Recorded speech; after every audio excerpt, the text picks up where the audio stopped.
Hi, in this tutorial we will study some extensions or additions that have been proposed for the ER model, and we will also work on some design examples using the ER model. As we discussed in our previous lecture, the some of the aspects of the ER model consider connectivity, in which we got three cases. We either have a connectivity that we say one-to-one, one-to-many, many-to-many, where we don't specify the minimum and maximum that elements from the entity set that could participate in the relationship. So one of the proposals talks about the cardinality constraint. For example, here I got students and courses, and then that 5 and 40 in parentheses, it says that um, there should be a minimum of 5 students participating and a maximum of 40 participating in a course. And the students can take from no courses, I mean, that means they could not be enrolled, and they could take up to 8 courses.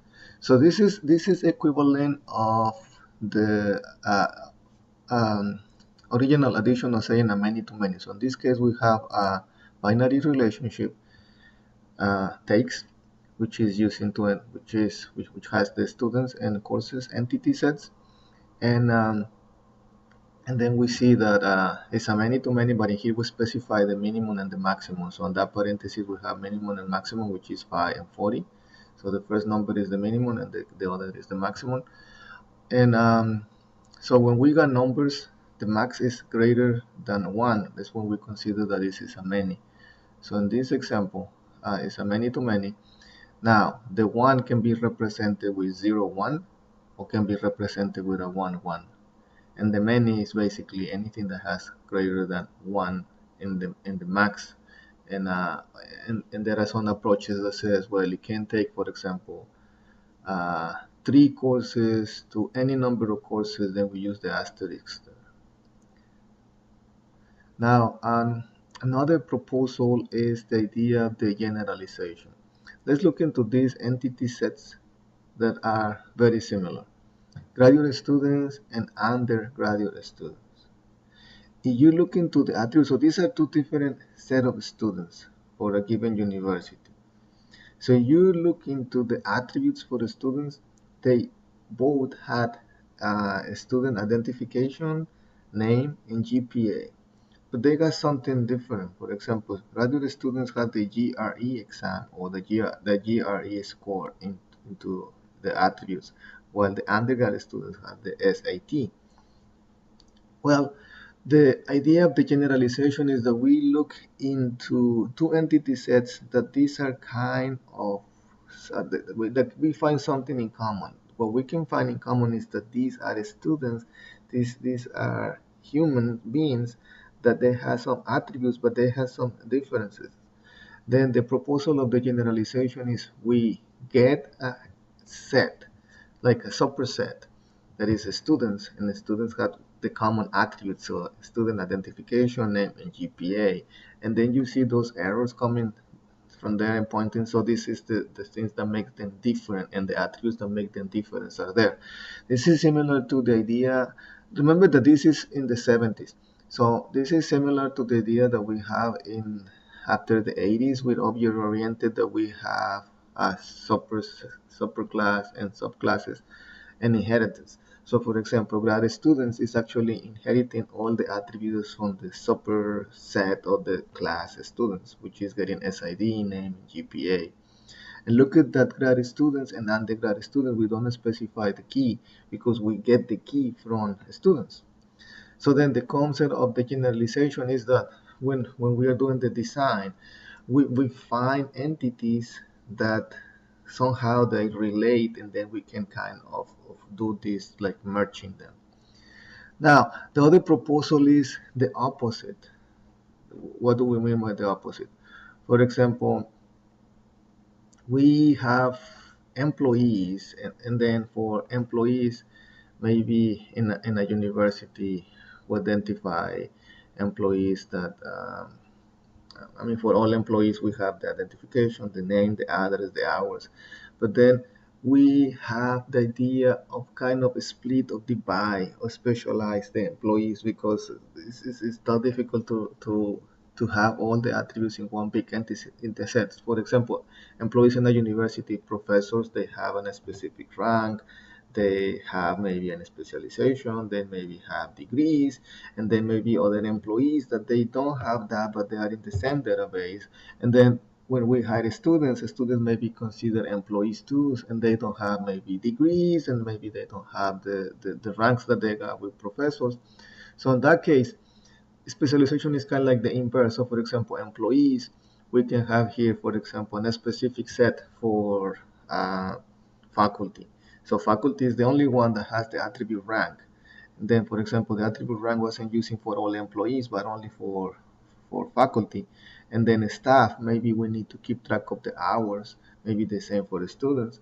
And then for the students, maybe we also need to keep track of the GPA, because maybe they don't maintain a given GPA. We don't want them to be employed by the university and so on. So in this case, the final diagram looks kind of the same, but it's just the process. The process is, okay, we got this big entity, and then we specialize into smaller entities. And again, the same idea, faculty will inherit all the common attributes, that is employee ID, name, and address. It's just that specialization is now the process of defining a specialized entity from a given set. So it's just the idea of the process. So now we will work in the design of two examples. And again, these are ideas for extending the ER and adding information that wasn't there in the original ER. Now we will work with two examples on on database design. For our first example, we will solve exercise 2.2 from your textbook. And I copy and pasted the information from here, but you can look into your textbook, and I already have some of the answers, but I want to discuss how we get these answers. Okay, so I will use this text box to kind of identify. So, okay, so we have some type of specifications, and then what we need to do is identify what is an entity set, what will be a relationship, and what are the attributes. So for example, just by reading exercise 2.2, it says a university database contains information about professors, and then professors may be an entity set. Let's look. That identified by a social security number. So social security number becomes then the attribute. So then we say, well, professors is an entity. So then this is what we're supposed to draw first. And then we list the attributes. So this will be the attribute social security. That's the only one that they specify in that example.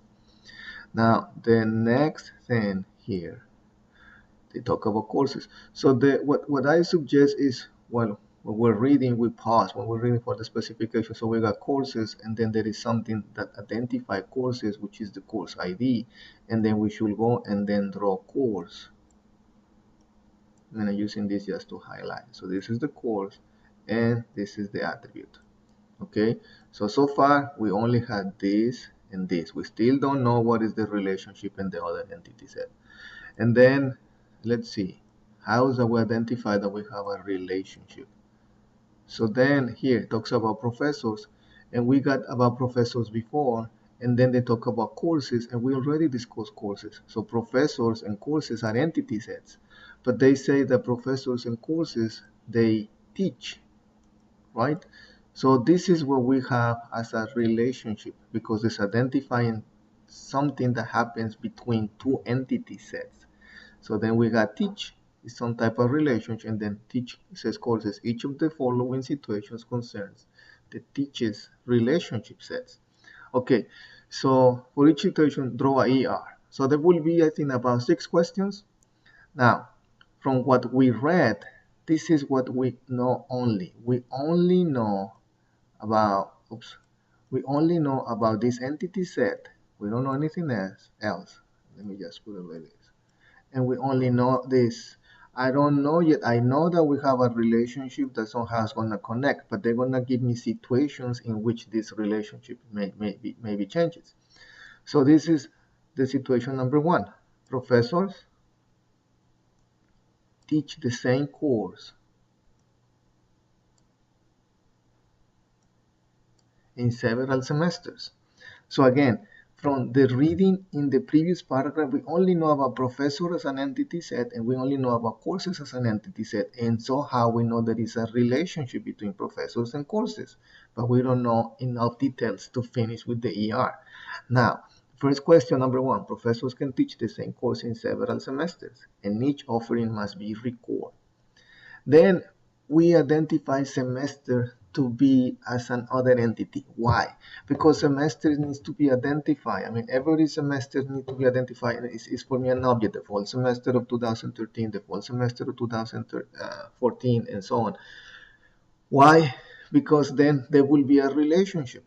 So in this case, somebody teaching, for example, database in 1994 will be identified.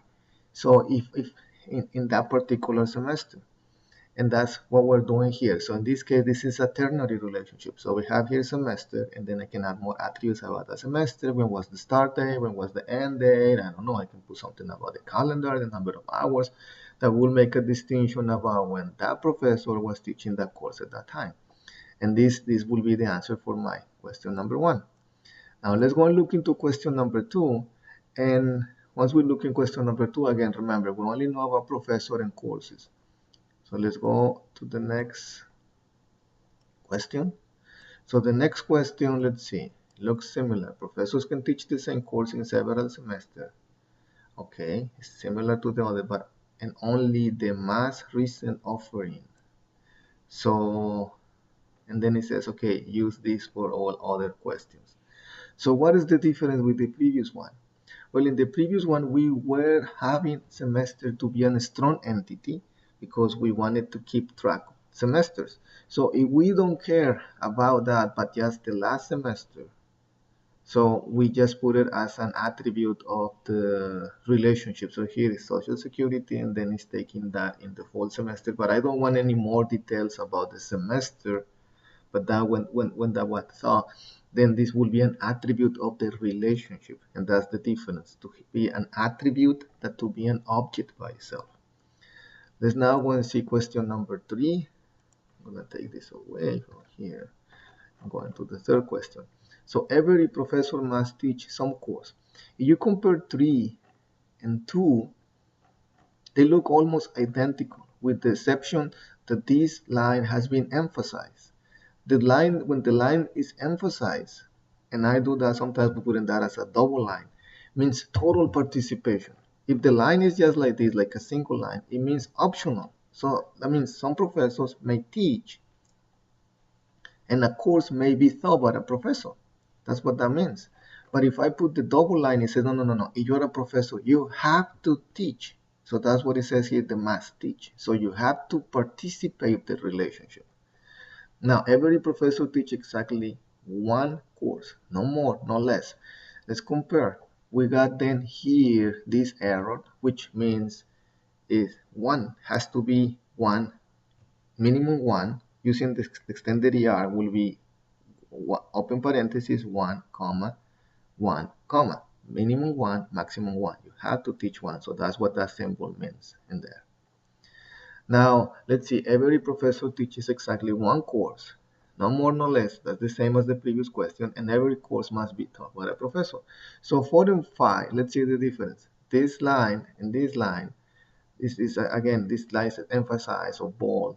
And then here, that means some courses maybe not offered that semester. For example, artificial intelligence, we don't teach that every semester, or database is not offered every semester. That means it's optional participation in that given semester.